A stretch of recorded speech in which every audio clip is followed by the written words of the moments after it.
اللهم صل وسلم وبارك عليه. Ma'asyiral muslimin wal muslimat rahimakumullah.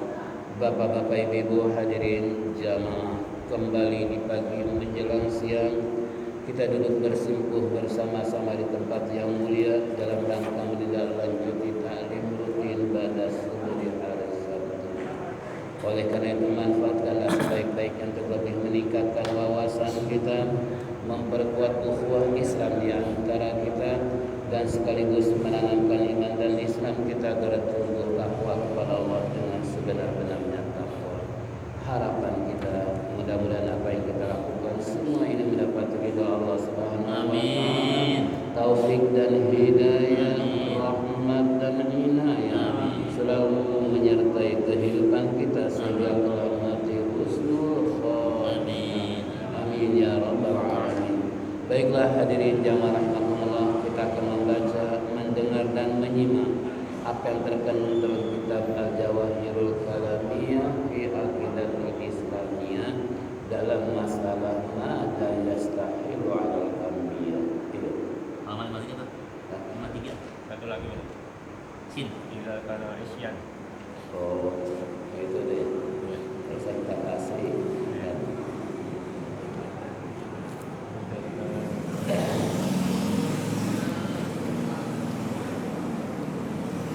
Sin ila kana isyan mustahilan fi haqqil anbiya'i alaihi wassalam, fa kaifa akala adamu fi syajaratil lati nuhiya anha. Jim inna Adam alaihi salamu akala mina syajaratil lati nuhiya anha bitariqin nisyani. Qala ta'ala wa laqad ahidna ila adama min qablu fanasiya wa lam najid lahu azma wan nasyu ghairu asin wala muakhadhin wa aman nisbatul isyani ilaihi bi qouli ta'ala wa asaa Adamu rabbahu faghawa summa jatabahu rabbuhu fataba alaihi wa hada fal yasuddu qari suratil mukhalafati anhu bina'an ala nisyanin nashi an adami tahaffuzit tamin minhu wal mukhalafatul lati tasduru nisyana la tu'addu bi haqqin nasi isyana. Sebelum lebih lanjut kita membacakan tergantung dalam bacaan ini tentang masalah sin soal. Idza kana isyanu mustahilan, apabila ada ia berbuat kemaksiatan itu suatu hal yang mustahil. Fi haqqil anbiya, di dalam hak kewajiban para nabi atas mereka. Fakaifa akala Adamu minasyajaratil lati nuhiya anha, bagaimana telah memakan Nabi Allah Adam tentang pohon yang dilarang oleh Allah daripadanya. Lalu jim jawabannya inna Adam alaihissalam akala minasyajaratil lati nuhiya anha, sesungguhnya Nabi Adam telah memakan itu buah pohon yang dilarang oleh Allah daripadanya bitorikin nisyan, dengan cara atau dengan jalan karena lupa. Qala ta'ala, telah berfirman Allah Ta'ala menjelaskan tentang kenapa ada memakan buah khuldi, kenapa ada memakan yang dilarang oleh Allah. Katanya Nabi enggak melakukan maksiat, tapi buktinya Nabi ada Maksiat. walaqad ahidna ila adama min qablu panasiya, sungguh telah ahidna, kami telah melakukan perjanjian, diperintahkan kepada Nabi Adam min qablu, dari sebelumnya, panasya, namun Nabi Adam lupa. Walam tajid lahu azma, dan tidak ada bagi Adam alaihissalam itu apa, yaitu bersengaja. Kemudian wan nasi ghairu asin, dan manusia yaitu bersifat anas,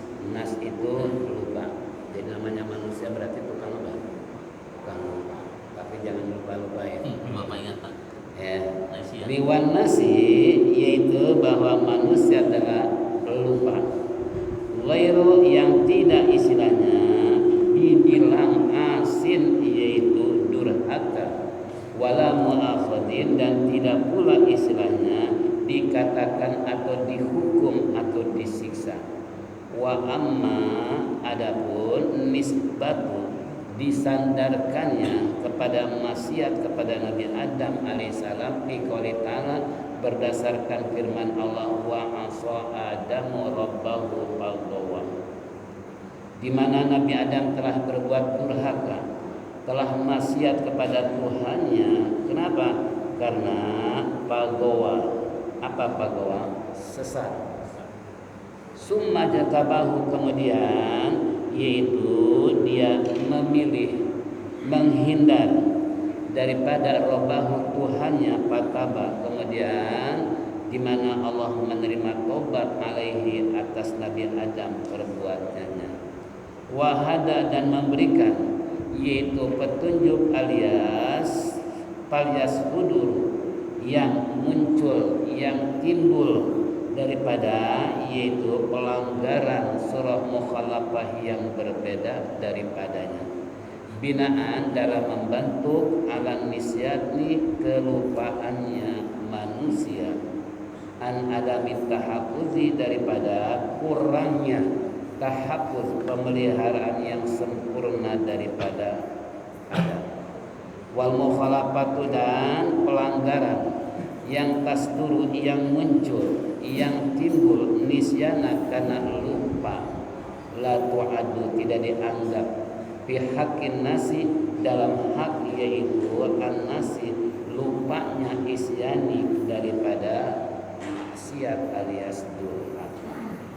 Nah, ini bacaan kita sering bertanya-tanya bahwa yang sudah pun sudah dijelaskan, mana mungkin para nabi melakukan maksiat karena maksum, dipelihara, dijaga oleh Allah. Tapi sifat kebasyariahannya, kemanusiaan itu logis, biasa, ya, karena manusia biasa dengan para nabi dan rasul kan sama, sebagai makhluk Allah yang bernyawa, yang terdiri dari beberapa organ.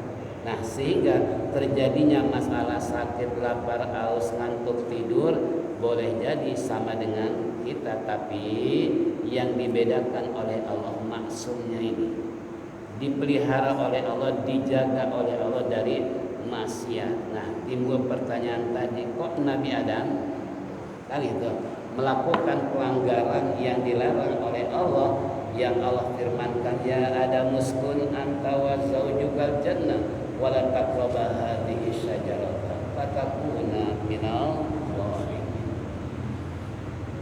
Sekian lama Nabi Adam berada di dalam surga beserta istrinya, yang Allah firmankan, ya Adam, silakan Anda tinggal di dalam surga, tapi ingat, jangan dekat dengan pohon ini. Nah, ini Allah sudah mewanti-wanti kepada Adam, silahkan tinggal beserta istri di dalam surga. Cuma satu permohonan Allah, jangan dekat pohon ini. Tapi ternyata Nabi Adam bukan sekedar dekat, malah justru memakan buahnya, kan itu yang akhirnya oleh Allah Nabi Adam dikeluarkan dari surga. Apa itu termasuk pelanggaran? Ya, perintah Allah dilarang, perintah untuk mendekati pohon malah justru memakannya. Apa ini termasuk maksiat? Apa termasuk ini pelanggaran atau tidak? Yang jelas menurut kebiasaan manusia jelas melakukan pelanggaran, karena perintah Allah diapain? Dilanggar. Ya, tapi bagaimana menurut agama yang Allah firmankan tadi? Apakah sama? Tentunya jawabannya tadi, makanya Nabi Adam buah pohon tersebut pada sudah dilarang, bitirikin nisa, dengan sebab ini merupakan jalan lupa. Jadi setiap manusia lupa. Adam sudah dipesan jangan dekat pohon, apalagi makannya. Tapi dasar manusia pelupa, akhirnya makan juga. Tergiur. Hah? Tergiur. tergiur, gitu kan? Nah ini sifat manusia itu lupa. Makanya sabda Rasulullah SAW bahwasanya al-insanu mahalun nisyan. Manusia itu memang tempat lupa. Jadi ada keterangan dari baginda Rasulullah, apa mungkin manusia selama hidup gak pernah lupa? Ada nggak kira-kira? Mungkin suatu saat akan lupa. Ya, betapa seringnya kita ketika mau jalan dengan tergesa-gesa sampai di jalan begitu merogoh kantong dompet, kan gitu. Nah kembali paling alasannya apa? Lupa mah tadi karena buru-buru dompet balik lagi. Itulah manusia. Begitu juga Nabi Adam dengan cara yaitu bahwasanya Nabi Adam melakukan itu karena alasannya apa? Lupa. Lalu yang kedua, wa qala ta'ala berdasarkan firman Allah walaqad ahidna ila adama min qabli panasi. Ini kalau diwakafkan jadi panasi bukan panasia ya. Panasi jadi mad asli ya. Sesungguhnya di mana kami telah perintahkan kepada Adam kata Allah min qabli dari sebelumnya udah diwasiatkan, sudah diperintahkan jangan sekali-kali dekat malah justru makan. Kenapa? Karena panasi tadi, karena pelupanya itu. Padahal sebelumnya sudah diingatkan oleh Allah, sudah diperintahkan Adam supaya jangan dekat pohon, kan gitu. Sebelumnya sudah diingatin. Namun dasar manusia bersifat panasi, pelupa. Ya, ini walam najid lahu azman, dan tidak ada bagi Adam alaihissalam sengaja. Jadi kalau segala sesuatu sengaja kan dosa. Tapi kalau nggak sengaja dosa nggak? Bukan. Kan gitu. Nah ini kalau melakukan sesuatu pelanggaran sengaja, nah dia lakukan. Katakanlah saya niat dari rumah pengen tukar sendal ke masjid yang bagus, ya. Nah kemudian sampai di masjid longok buat tiap gak ada orang. Timbul dalam hati nurani, seandainya saya ganti sendal nanti yang punya sendal akan nyari. Mungkin dianggap sendalnya hilang, ada yang nyuri, akhirnya nyeker. Kasihan. Mending kalau nggak ada paku di jalan, kalau ada paku bisa nggak jadi deh. Nah, ini kan niatnya ingin melakukan penggantian sendal yang lebih bagus, tapi sampai di depan masjid ternyata mengurungkan apa yang diniatkan.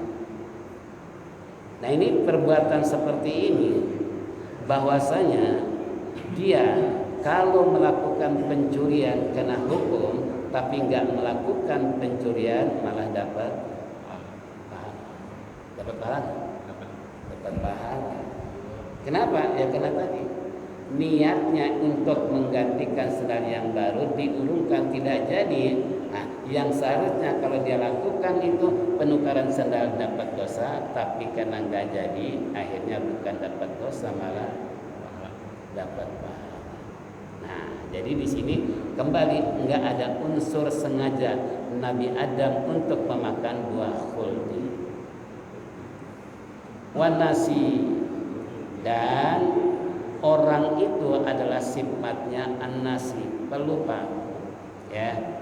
Nah, tidak ada di alam dunia ini istilahnya mereka ingin melakukan dosa, namanya manusia untuk berbuat dosa itu sebetulnya nggak ada keinginan. Seperti kita aja melakukan sesuatu yang dilarang oleh Allah tiba-tiba melakukan juga. Nah, paling tidak niat kita nggak ada untuk seperti itu, tapi ternyata terjadi. Yang sering terjadi nih orang main kartu, main judi. Kita cuma mau liwat doang. Tiba-tiba kata teman yang mainnya, mau kemana kamu? Mau pergi? Udah duduk aja lah di sini daripada kamu nggak karuan. Ada temannya kalah, akhirnya dia ikut apa? Ikut main. Ikut berjudi, kan gitu. Nah ini tidak disengaja, dia tidak ingin niat main judi, tapi berhubung lewat ke tempat orang yang tukang main judi, akhirnya ikut. Kan di rumahnya bukan niat mau judi, mau lewat doang, cuman kebetulan ada sekelompok yang main judi atau yang minuman, akhirnya ikut. Itu kan ghairu asli. Ya, nah ini contoh. Itu tidak istilahnya dibilang durhaka, tapi karena dia main judi, otomatis mau nggak mau akhirnya kena terjerumus juga dengan perjudian, dengan minuman dan lain sebagainya. Gimana kalau hal ini terjadi? Ini wala mu'akhadin, itu tidak dikena hukuman kalau seperti ini.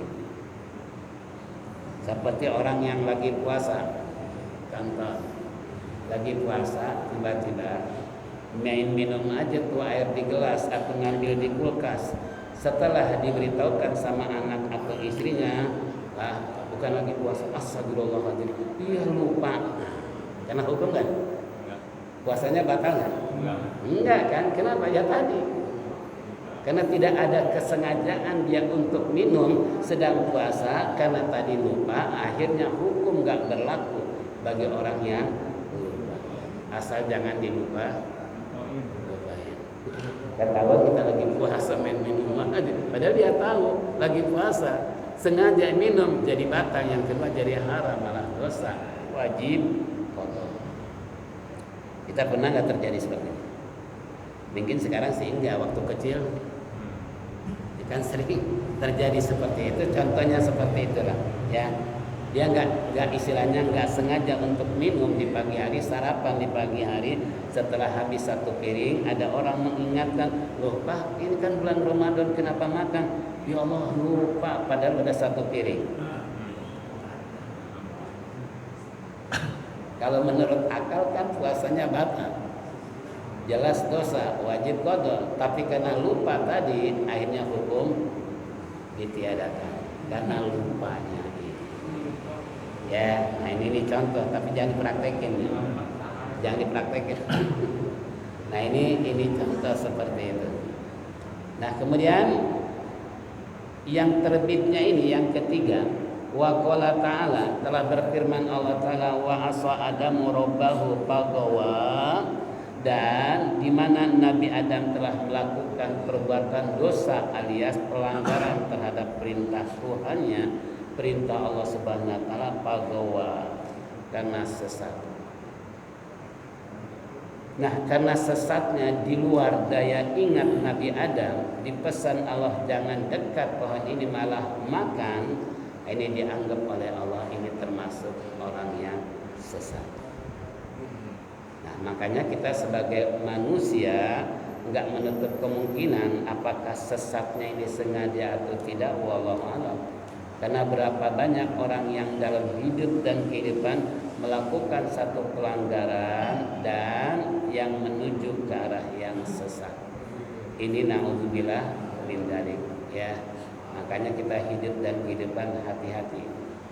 Apalagi akhir zaman, berapa banyak kesesatan yang dibuat oleh manusia sendiri untuk menjebak apakah pihak lawan atau teman dan lain sebagainya.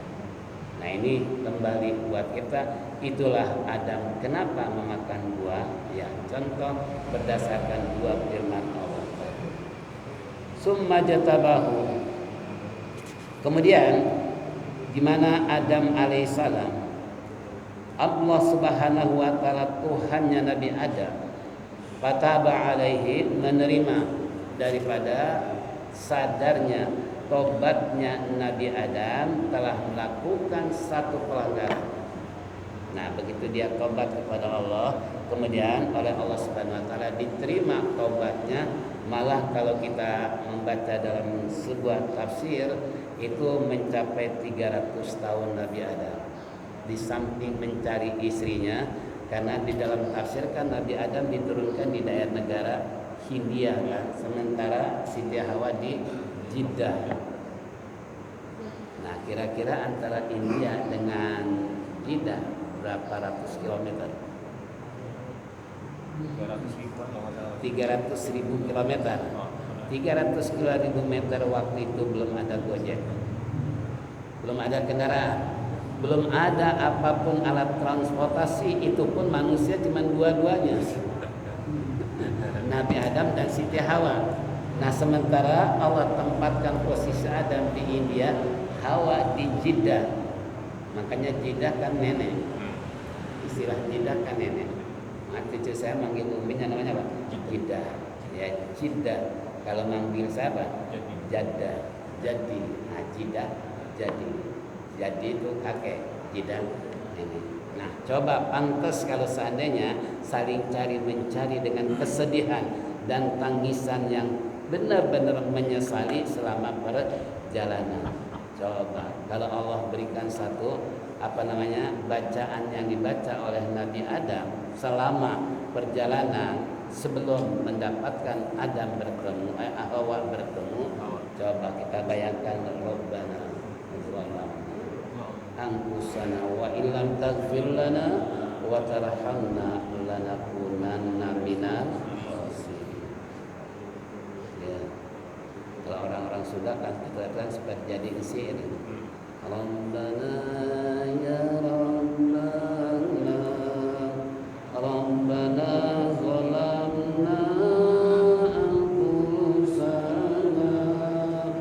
wa illam taghfir lana wa tarhamna lanakunanna minal khasirin. Coba itu yang selalu dibaca oleh Adam karena penyesalan yang telah terjadi. Namun tetap nggak berputus asa untuk selalu mencari istri yang tercinta di mana adanya. Sementara, nah manusia kalau di India sampai ke Jeddah arah belum tahu, gitu kan? Petunjuk nggak ada. Kalau zaman sekarang sih mau keluar negeri, dalam negeri petunjuk udah apa? Ya, jalan sunter, kan itu. Nah kalau zaman dulu ada kira-kira gitu. Ya pantas kalau sampai ratusan tahun Islam. Nah, itu bacanya tadi. Rabbana zalamna anfusana, wahai Tuhan kami telah menzolimi diri kami. Kami telah menganiaya diri kami. Fa illam taghfir lana, maka jika Engkau tidak mengampuni kami, lanakunanna minal khasirin, sungguh kami termasuk orang yang teraniaya. Coba bayangkan aliran air mata yang tiada henti-hentinya saking nyesel gara-gara satu kesalahan dikeluarkan dari surga. Ya, masya Allah. Jadi kembali masih mending Nabi Adam sadar mau tobat membaca kalimat Rabbana zalamna anfusana. Nah, singkatnya ini kemudian Allah Subhanahu wa taala memberikan kepada Adam petunjuk. Allah memberikan kepada Nabi Adam alaihissalam untuk menemukan dengan istrinya. Perjalanan yang begitu panjang dan lamanya, ternyata Allah pertemukan di Jabal Rahmah. Ya, Jabal Rahmah satu gunung. Di atas gunung diabadikan ada monumen di sana, ada sebuah tugu pertemuan Adam dan Hawa. Makanya bapak-bapak kalau umrah maupun haji itu pasti dibawa ke Jabal Rahmah untuk mengetahui tentang inilah pertemuan Adam dulu di sini. Walaupun terkadang disalahgunakan oleh masyarakat. Kenapa? Siapa yang ingin dapat jodoh tulis namanya. Tapi benar juga, ada benarnya juga, ya. Karena saya dipesan sama orang-orang tulis nama saya supaya cepat dapat jodoh segala macam. Ya udah kalau nyewa spidol kan 5 real ya. 5 real nyewa buat nulis doang, nulis nama. Saya daripada nyewa ini pakai gula aja. Itu kan kenapa? Ya itu tulis namanya. Tapi benar juga. Wallahu a'lam bishawab. Ya karena dipesan seperti itu, akhirnya apa? Kita tulis ternyata benar juga kan. Masya Allah, ini di luar dugaan akal manusia. Apa kaitannya tulisannya di tubuh Nabi Adam dan Hawa kok jodoh sampai ketemu? Akal kan gak bisa nerima. Tapi kenyataannya benar. Yang pernah saya cerita waktu konferensi meja bundar di Bandung, suasana gelap mau hujan turun, begitu khawatirnya ketua panitia kalau hujan turun bagaimana undangan-undangan dari negara Asia, gitu kan? Nah, kan nggak masuk akal. Kalau pawang diundang oleh panitia supaya bagaimana, siapa yang bisa mengusir awan-awan yang berserakan yang seakan-akan ingin menumpahkan air ke permukaan bumi, yakni hujan, tapi ada pawang yang siap. Bagaimana caranya? Tolong carikan saya BH sama celana dalam yang masih gadis. Kalau menurut akal kira-kira gitu. Syaratnya cuma itu. Kalau ingin gak hujan, carikan saya anak gadis yang mandi di pinggir kali. Karena Bandung saya punya pengalaman sama. Waktu habis nikah saya ke Bandung, itu sulit untuk cari WC, harus buang air besarnya di mana? Di kali. Memang seperti itu. Masya Allah, saya sendiri mengalami ya. Waktu habis nikah Umi itu pengantin baru, saya nggak ke Bali tapi kemana? Ke Bandung. Ya benar itu. Nah ini apa? Begitu dilempar ke atas gedung Asia Afrika, awan yang berserakan hitam mau turun hujan, ternyata sedikit demi sedikit hilang jadi terang benderang. Tinggal ketuanya kebetulan orang Muhammadiyah lagi, geleng kepala. Ini khurafat atau apa ini? Kenapa? Karena akal nggak bisa nerima kok dengan dua syarat itu hujan nggak jadi. Nah, ini juga sama kan? Waktu tulisan kok bisa nyambung gitu. Untuk mendapatkan apa? Jodoh, masya Allah. Tapi kembali tadi keyakinan kita bukan karena tulisannya tadi, memang Allah sudah tentukan, gitu kan? Nah, cuman sababiah tadi. Nah, ini kembali itu bertemu, makanya sekarang diabadikan. Kalau dulu, saya waktu dulu itu belum dibuat jalan secara rapi ya. Jadi batu masih apa? Itu kalau kita naik memang agak sulit. Mungkin perempuan-perempuan yang udah tua itu nggak akan bisa. Tapi sekarang dibuat apa? Tangga. Ya, sekarang di Gua Hiro, di Gua Sur udah enak pakai jalan. Kenapa? Kita nggak bingung lagi kalau dulu loncat sana loncat sini. Kenapa? Karena bebatuan belum diatur sedemikian rupa. Rupanya pemerintah Saudi melihat umat Islam yang berbondong-bondong menyerbu ingin tahu tentang pertemuan Adam dan Hawa, itu mereka semua akhirnya bisa naik ke atas bukit yang disebut Jabal Rahmah, Jabal Gunung Rahmah, kasih sayang. Berarti Adam dan Hawa pertemuan di situ pertunjukan Allah untuk menunjukkan kasih sayang antara Adam dan Hawa yang sekian lama tidak bertemu. Ya, nah ini kembali wahada.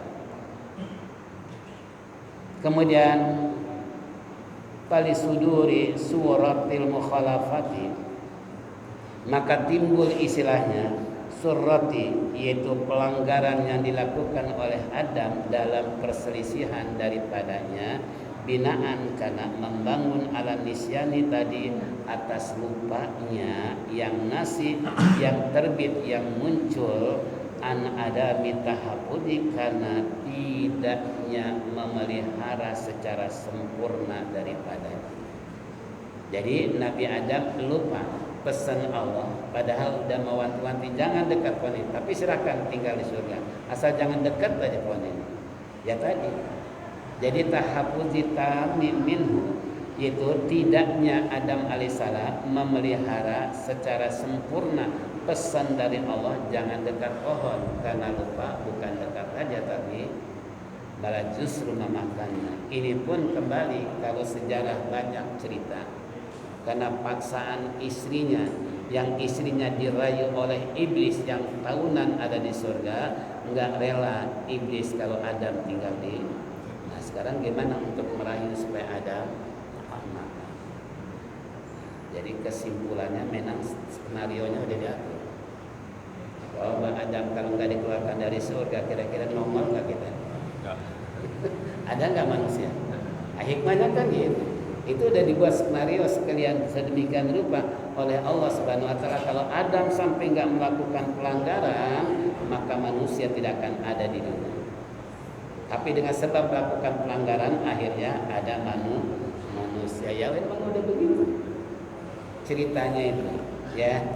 Nah ini jadi kembali buat kita semua, alhamdulillah Nabi Adam dikeluarkan dari surga. Makanya ketika minta syafaat kepada Nabi Adam, ya Adam, kau adalah sebagai bapa kami pertama lahir ke dunia, berikanlah kami syafaat. Kata Nabi Adam, hai anak keturunanku, jangankan saya memberikan syafaat, ya saya sendiri dikeluarkan dari surga, kan gitu. Kata Adam kan itu, memberikan jawaban kepada manusia yang minta pertolongan pada Adam, tapi Adam memberikan satu penangkalan bahwa jangankan memberikan tolong sapa kepada kalian, saya sendiri dulu pernah dikeluarkan dari surga. Nah ini nih contoh. Jadi kembali buat kita semua, kenapa Nabi Adam melakukan pelanggaran? Ya karena lupa, karena sesat. Itulah sifat manusia. Ya, makanya nggak mungkin manusia nggak lupa. Terkadang taruh kacamata di jidat, nyari kemana-mana. Kata istrinya, itu di jidat kacamata. Astagfirullah. Padahal kan nggak sesuatu. Makanya kalau bisa itu jangan naruh kacamata di atas jidat, karena termasuk zalim. Zalim kan? Waddu syai'in fi ghairi mahalihi, menempatkan sesuatu yang bukan pada tempatnya kan termasuk zalim. Iya kan? Ya. Termasuk teraniaya. Kenapa ya tadi nyariin kacamata padahal di atas jidat, ini kan termasuk sombong. Nggak boleh kalau naruh kacamata di mana? Pengen action gitu. Kan sekarang kan ada tuh kacamata di sini. Terutama kebanyakan perempuan. Masya Allah. Itu menempatkan bukan pada tempatnya, termasuk apa? Zalim dan sombong. Jangan. Ya. Inilah hadirin jamaah rahimakumullah tentang masalah pelanggaran Adam terhadap yang dilarang oleh Allah Subhanahu wa taala. Kenapa? Wal mukhalafatu tadi alati tasduru nisyana la tu'addu fi haqqin nasi isyana. Pelanggaran yang telah dilakukan oleh Nabi Adam alaihissalam ini tasdurun nisyana. Karena timbulnya adalah lupa tadi. La tu'adu, maka tidak dianggap fi haqqin nasi, dalam hak manusia, dalam perbuatan manusia karena lupa. Itu enggak dianggap durhaka. Nah, berarti Nabi Adam walaupun melakukan pelanggaran itu enggak dianggap perbuatan dosa. Enggak dianggap Nabi Adam adalah durhaka kepada Allah. Tidak. Kenapa? Karena lupanya tadi. Ya. Nah inilah hadirin jamaah rahimakumullah mengenai tentang masalah Nabi Allah Adam alaihissalam melakukan pelanggaran tapi nggak dihukum oleh Allah. Kalau dihukum oleh Allah kira-kira hukumannya kayak apa? Itu kan. Nah kita saja melakukan istilahnya pelanggaran apapun hududnya, pelanggarannya ada nggak hukuman? Pasti akan ada. Contoh, kalau mengatakan asariku wasarikatul fatau aidiyahuma, pencuri laki-laki perempuan potong kedua tangannya, itu kan hukuman karena melakukan pelanggaran atau kedosaan terhadap Allah. Untuk melakukan tebusan dosa maka resikonya adalah potong tangan. Ya, nah ini satu. Atau azani atau wazani fajlidu mi'ata jaldah, penjinah laki-laki dan perempuan yang masih gadis dan berjaga itu didera 100 kali. Tapi kalau ghairu muhsan, mereka istilahnya yang telah bersuami atau beristri, telah nikah, hukumannya bukan dirangkai tapi malah dirajam. Misalnya rajam, badan diurut, kepala ditomolin. Setiap orang lewat wajib apa? Lempar, yang bisa jadi kan mati. Gitu kan, secara nggak langsung kan gitu. Nah ini namanya hukum, pasti akan ada.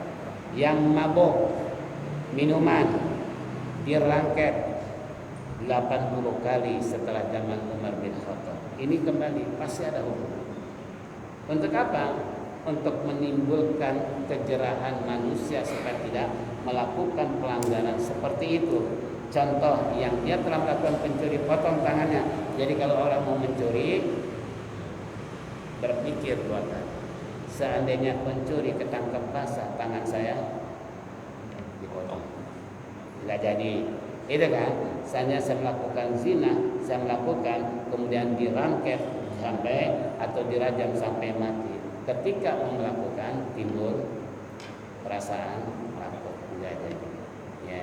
Nah ini contoh. Jadi makanya setiap apapun pelanggaran terhadap Allah pasti ada hukuman. Tapi kenapa Nabi Adam enggak dianggap? Kenapa? Karena itulah rupanya Nabi Adam. Nah inilah kesimpulan bacaan tadi. Nanti wa'udat maksiyatan bihaqi Adam nazara li syarafi rutbati wallahu a'lam bishawab. Sampai situ. Nah, jemaah rahimakumullah, ini kami sebagai pengurus yayasan ya, ini sudah kemarin launching membuka warung di yayasan ya. Kenapa? Karena namanya yayasan kan harus tapis ya, berkembang terus, nggak boleh berhenti di tengah jalan. Sudah menyelesaikan satu masalah, terselesaikan, fa idza faragta fansab wa ila rabbika, lanjutkan yang lain. Nah, secara estafet sejarah ini yayasan dari gedung sampai ke masjid, dari awal nih segala macam. Nah, sekarang kemarin sudah membuka warung. Ya, tinggal isinya lihat aja sendiri. Karena belum baru, makanya kita mau evaluasi sejauh mana selama 3 hari ini. Kan gitu. Semalam Pak Heri datang mencari Pak Kali sama Pak John yang berkepentingan ya. Sebelumnya sudah telepon sama saya sama Pak Komar. Nah, Pak Komar rupanya nerimanya setelah maghrib untuk tidak tidak ada, karena HP-nya nggak dibawa. Begitu maghrib lihat, loh ada WA dari Pak Kali, apa deh Pak Heri, dia akan datang jam 8 gitu kan. Nah saya bilang jangan ke rumah saya sebab saya pulangnya malam, nanti malam. Kalau mau ke rumah siapa kek, ya ke rumah Pak John, ke rumah Pak Komar, itu yayasan atau ke masjid, pasti akan ada di sana. Ya ternyata Pak John ketiduran, Pak Kali tidak tahu. Oh istri sakit itu tadi. Nah dia minta pada kita bertemu nanti hari kerja. Saya bilang ada habis asar aja deh. Habis asar kan ada waktu 2 jam, tinggal nanti pengurusnya kapan sepakatnya. Dia akan benar-benar ingin memberikan satu jalan ya, bagaimana warung supaya bisa berkembang. Nah inilah jadi jamaah sekedar informasi. Jadi kalau ada pesanan apa saja silakan hubungi, karena ini dari kita buat kita. Majunya warung, majunya umat Islam Kemayoran. Gitu kan? Mundurnya warung, mundurnya Kemayoran. Karena orang kalau udah dengar bahwa Kemayoran punya warung, sampai di Depok ada warung Sabar, di Bandung ada warung Sabar. Nah, yang mereka baca kan Kemayoran, bukan pengurusnya kan. Berarti nama Kemayoran jadi apa? Dulu saya kampung, maaf nih, cerita kampung saya itu klub pertandingan bola itu namanya apa? Sinar Pasirandu. Iya Sinar Pasirandu kan. Nah ini masih pada kecil saya waktu itu Sinar Pasirandu. Jadi kalau main Tanjung Priok mana aja selalu menang. Nah orang nggak lihat orangnya, tapi namanya Sinar Pasirandu. Mana Pasirandu?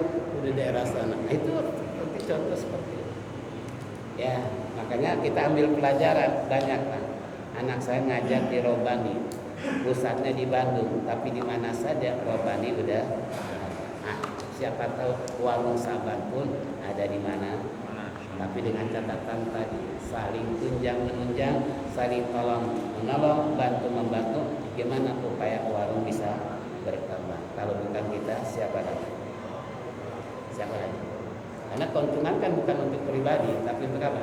Yayasan. Untuk mengembangkan yayasan ini memang nggak gampang. Makanya kalau orang Kemayoran sadar bahwa yayasan telah membuka warung, mereka bagaimana kerjasama minimal, katakanlah belanja atau mesan ini itu segala macam ke warung Kemayoran, tinggal angkat. Kemarin ada mesan Jumat Barokah ya. Berapa dosis? Nasi dibawa kali Jumat. Iya. Kemudian ada yang pesan buatin Yasin atas nama ini segala macam sekian puluh segala macam. Nah ini dengan cara seperti itu otomatis warung bisa, saya mau bayar listrik, saya mau ini segala macam. Pokoknya semua dilimpahkan ke yayasan. Insya Allah di sini yayasan akan lebih berperan. Asal masyarakat mau apa? Mau kerjasama. Itu pun kembali lagi bukan untuk pribadi tapi pada yayasan. Ya siapa tahu yayasan tadi mungkin bisa kebeli tanah di mana buat pesantren, buat pendidikan kan bisa kalau hasilnya apa? Contoh, saya waktu ke Sidogiri daerah mana? Surabaya bagian selatan, di ujung ya, Jawa Timur. Jadi Jawa Timur mentok ke stasiun kereta Surabaya ke arah selatan, kita naik mobil lagi, di situ ada pondok pesantren kurang lebih 10.000 anak santri. Ini 10.000 anak santri. Nah, ini Sidogiri membuka seluruh apa yang dibutuhkan oleh anak santri. Minuman, dia gali air di produk atas nama, produk sarung atas nama, makanan-makanan, semua itu diproduk oleh pesantren. Nah 10.000 anak kira-kira kalau minum satu gelas setiap hari 5 kali ya, kali 10.000 udah berapa? Makanya miliaran aset. Nah Saban ingin meniru gaya Sidogiri maupun Gontor, karena saya waktu Gontor juga melakukan penelitian, saya lihat sumur bornya itu segala macam percetakannya di belakang pondok pesantren Gontor. Makanya saya pesantren-pesantren yang terkenal ya alhamdulillah ada hikmahnya silaturahmi. Kenapa? Jadi tahu perkembangan mereka. Nah kita ingin menerapkan bagaimana Saban bisa nggak seperti itu? Bisa, asal catatan orang Kemayoran mau apa? Memberikan spot, bukan spot aja kali, langsung belanja ya. Saya pesan ini, makanya saya bilang waktu pembukaan ada satu air yang dijual oleh Saban, mungkin bisa mudah-mudahan jadi merek Saban, kita ada bahas kemarin. Itu diantaranya air aqua yang sebelum diproduk itu dihatamkan Quran. Jadi Quran itu yang beli itu, ambil berkahnya, karena dihatamkan apa? Quran sebelum diluncurkan. Nah kemarin kita bersama baca ratiban dan bermohon pada Allah mudah-mudahan warung Saban bisa berkembang. Itu pun sekali lagi kami menghimbau kepada masyarakat Kemayoran, kebutuhan apapun tinggal angkat telepon, tulis nomor telepon, saya pesan ini, insya Allah kerjasama ini akan menghasilkan yang terbaik. Kalau masyarakat mau apa? Membantu yayasan, karena ini yayasan bukan punya pengurus tapi punya umat Islam Kemayoran. Itu kan nama baik yayasan, nama baik orang Kemayoran. Nama buruknya yayasan, buruknya masyarakat. Itulah yang saya kira mudah-mudahan saja kita mohon pada Allah Subhanahu wa taala di tahun baru Hijriah ini Allah panjangkan umur sehat walafiat, program yayasan bisa berjalan dengan baik dan sekaligus mendapat ridho Allah Subhanahu wa taala. Bagi kita semua apa yang kita dengar tadi menjadikan ilmu yang bermanfaat sehingga kita semua mati husnul khotimah. Allahumma qiratuka sami dzunubina wa rahmatuka arja indana min a'malina. Allahumma hdina bihuda waj'alna mimman yusari'u fi ridha wa la tuwallina waliyan siwa wa la taj'alna mimman khalafa amra wa asa wa hasbunallahu wa ni'mal wakeel, ni'mal maula wa ni'man nasir, la haula wa la quwwata illa billahil aliyyil azim. Allahumma sahih ajsadana wa nawwir qulubana wa sabbit imanana wa wasi' arzaqana birahmatika ya arhamar rahimin ya arhamar rahimin ya arhamar rahimin.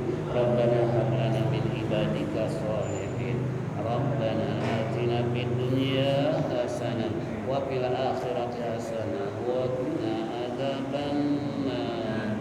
Wa sallallahu alaihi Muhammad wa ala alihi wa sahbihi ajma'in.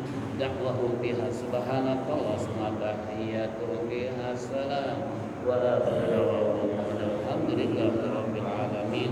Mari kita tutup dengan zikir tauhid. Waliyatafadhal masykur.